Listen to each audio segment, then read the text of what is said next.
Marcelo, nuevamente en Chañar, después de un tiempo bastante largo, casi 2 años o 3 de la última entrevista que tuvimos, presentando este libro, hablando sobre la infancia. Estábamos escuchando, ¿no?, todas las experiencias, la inspiración para hacer el libro y bueno, el desarrollo que fue llevando un poco también a las preguntas, a esa repregunta de parte de los docentes, de los nuevos maestros que van a surgir de este encuentro. Bueno, ¿qué experiencia te llevas y un poco cuál fue el contenido puntual de lo que desarrollaste? Bueno, en principio, muchas gracias a ustedes por estar acá presente. No es la primera vez que cubrís esto, así que te agradezco mucho, Marcelo. Contento, la verdad es que muy contento de estar nuevamente en Chañar Ladeado, esta vez presentando mi nuevo libro, Infancias en la Escuela, Discapacidad, Detenciones y Tropiezos en la Experiencia de la Infancia. Título medio largo, pero que dice como bastante, ¿no? O sea, en principio, lo que muestro en este libro tiene que ver con que no es lo mismo tener una condición discapacitante en la infancia que tener una problemática, una detención o un tropiezo en la experiencia de la infancia. Son cosas diferentes que hoy en día tienden a confundirse y bastante, y que de ahí vienen también todos los malestares de la época, ¿no? O sea, niños rotulados, niños diagnosticados, y ese diagnóstico termina convirtiéndose como en una especie de estigma que lleva al niño, ¿no? En realidad, cuando existe una condición discapacitante en la infancia, lo que tenemos que hacer simplemente es atender a la discapacidad, digamos, rehabilitar, trabajar todo lo posible para que ese niño conviva con su condición discapacitante de la mejor forma, pero sin olvidar de que es un niño que tiene que hacer las mismas cosas que cualquier otro, y que en ese sentido todo lo que es la crianza tiene que ser de la misma forma. O sea, una condición discapacitante no tiene que obturar esto, ¿no? Entonces, atendamos lo deficitario, la dificultad, pero a su vez también fortalezcamos todo lo posible que tiene que ver con la experiencia que ese niño va a ir armando. Y por el otro lado, entender de que un niño de repente, porque manifiesta determinada conducta, hoy le suelen decir hiperactividad, que muchas veces no tiene que ver con ese diagnóstico que en realidad no existe tan marcadamente, ¿no? O sea, hoy en día hay muchos niños rotulados como hiperactivos, pero que tienen resonancias magnéticas, tomografías computadas y no hay nada, y que claramente lo que están haciendo es mostrar una dificultad o una manifestación que ellos los excede y que no la pueden tramitar. Entonces la muestran a través de su cuerpo. Tenemos que entender de que estos niños, muchas veces rotulados o diagnosticados, no tienen que estar sumidos a un destino de terapias en terapias, ¿no? Y que tenemos que ser muy cautos con eso. Entonces un niño muy inquieto es un niño inquieto, que algo le está pasando, que algo le está sucediendo y tenemos que entender qué es lo que le sucede.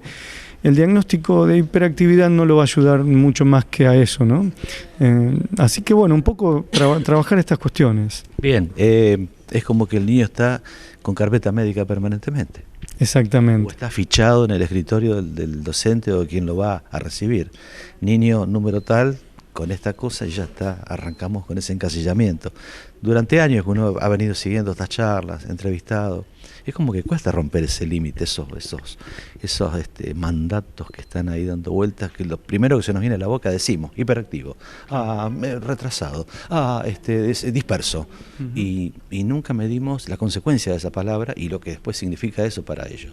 Claro, exactamente, porque lo vuelvo a decir, al niño le está sucediendo algo y lo está expresando de esa forma, con una conducta o con un síntoma. Los niños, en este libro Infancias en la Escuela, yo lo planteo muy bien. Los niños se defienden como cualquier ser humano, pero en la infancia ellos se defienden. ¿De qué se defienden? De muchas cosas. De los vínculos que puedan tejer con sus otros, con su familia, con sus amigos, de las cosas que le hacen mal, ellos se defienden y elaboran una conducta, un síntoma. Se defienden de las situaciones traumáticas, fallecimiento de un ser querido, un accidente, se defienden manifestándolo a través de ¿qué? Del cuerpo y de sus comportamientos. Y se defienden también de sus propios pensamientos, porque los niños piensan también.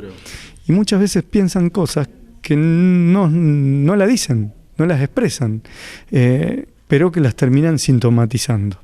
Entonces, cuando entendemos mejor a las infancias, que es un poco lo que quiero mostrar en este libro, aprendemos a acompañarlos mejor, sin rotularlos tanto, porque a veces cuando le decimos, bueno, está bien, es TGD, es TEA, es como que ya parece que nos quedamos tranquilos con ponerle un rótulo, los objetivizamos y nos olvidamos de lo más importante, que es acompañarlos en ese sufrimiento que está teniendo ese niño. Exacto. Bueno, en este caminar de hace tantos años, ¿no?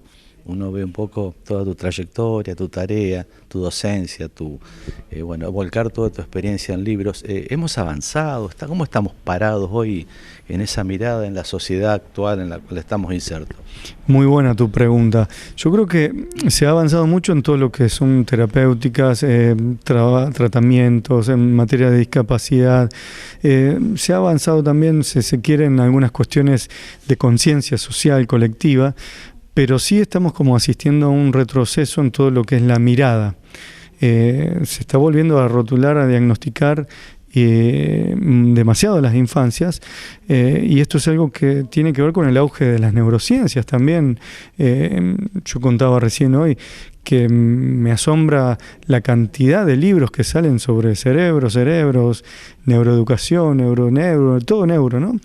Y bueno, más allá del aporte interesante que realizan, parece que se está objetivizando todo como que somos un pedazo de cerebros. Y la verdad es que no somos cerebros, somos historias, somos deseos, somos esto que nos pasa continuamente, ¿no? Me inspirás a hacerte una pregunta. ¿Neurociencias con una sombra de las farmacéuticas encima? Claramente. Bueno, y acá está la denuncia puntual. El diagnóstico de hiperactividad va de la mano con la hipermedicalización de Ritalina. La Ritalina la venden los laboratorios, sumada también a este diagnóstico que es la hiperactividad, donde está demostrado de que la Ritalina, digamos, tiene causas muy nocivas para los cerebros de los niños, y ahí sí hablo de cerebros. Se sigue medicando a niños con estos fármacos, ¿no?, que tan mal le hacen. Y bueno, estamos preocupados en ese sentido, y como nosotros defendemos a las infancias, salimos a hablar de estas cosas. ¿A quiénes? A los docentes, que son los que los reciben a diario, ¿no? Bueno, ¿y tu postura con respecto a la educación emocional? Bueno, sabemos, también asistimos a un momento en donde se trabaja mucho desde la educación emocional.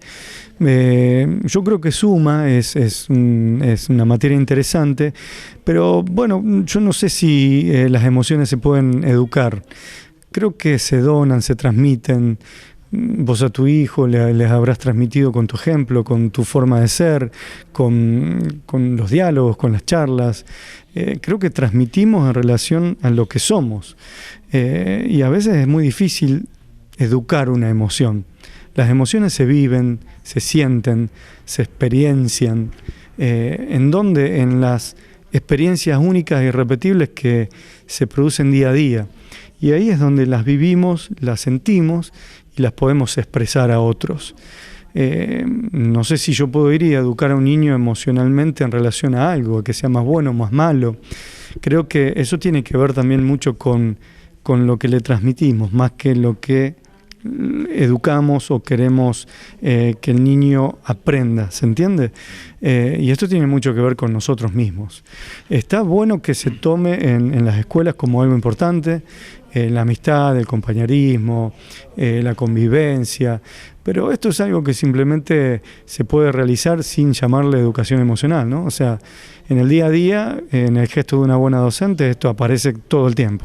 Bien, para cerrar, erradicamos la palabra inclusión definitivamente de las aulas, de la comunidad, estamos con la integración, ¿cómo estamos con ese tema?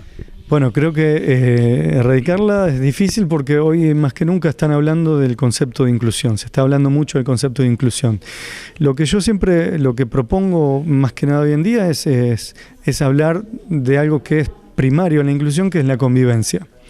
Entonces, todos podemos decir de que incluimos, somos políticamente a la hora de decir, políticamente correcto a la hora de decir, bueno, yo incluyo, mi escuela incluye, mi gobierno incluye, todo, políticos, educadores, profesionales, pero la cosa es que cuando vamos a los hechos concretos, esto no acontece.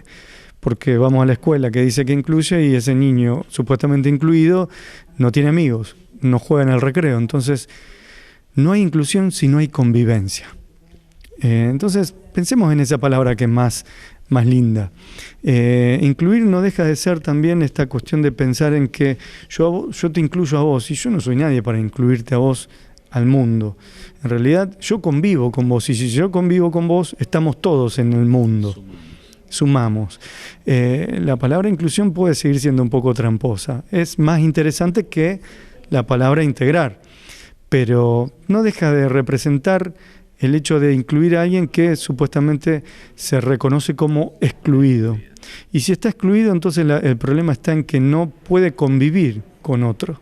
Entonces ahí está la cuestión, en la falta de convivencia, que es el problema más complejo de la humanidad. Muchas gracias.